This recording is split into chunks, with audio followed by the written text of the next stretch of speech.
is the distance between these two charges. They also told us that the mass of these charges is equal to 10 grams. This is told to us. They are kept at present, both are positive, then they are released. If they are released and both are positive, they will repel. So they will move apart from each other. Okay, then what would be the speeds of the particles when the separation becomes largest? That means they have moved to their maximum possible distance away. At that time, what is the speed of their motion away from each other? That is the question asked. And the separation is largest. That's why the total potential energy of these two charges is equal to the total kinetic energy of these two charges. Okay. Fine. So let us find out the potential energy. Write it this side. Kinetic energy, we shall write it that side or vice versa. First of all, let us find out potential energy is equal to U of these stationary fixed charges. What is it? I just write, then we will solve it. Okay.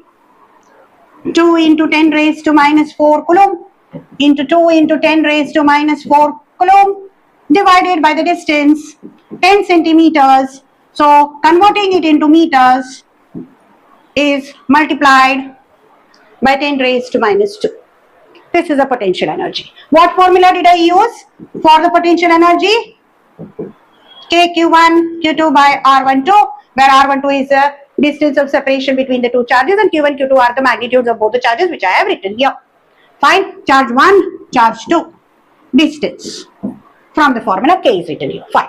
Now kinetic energy of the two charges is 2 multiplied. I have written 2 because two charges are there. Half mv square. Okay. Now m is given to us. 2 we can cancel. M is given to us as 10 grams. We have to convert it into kgs. So 10 into 10 raised to minus 3 kg is the mass multiplied by v square. 2 and 2 we have already cancelled. Now we equate these two. We get by solving all the powers and the numbers, we get 36 into 10 raised to 4, which is equal to V is equal to root. That is 600. Root of 36 is 6. Root of 10 raised to 4 is 10 raised to 2, which is 100. So 600 meters per second is the velocity of separation of the two charges when the separation is largest. Maximum repulsion is done.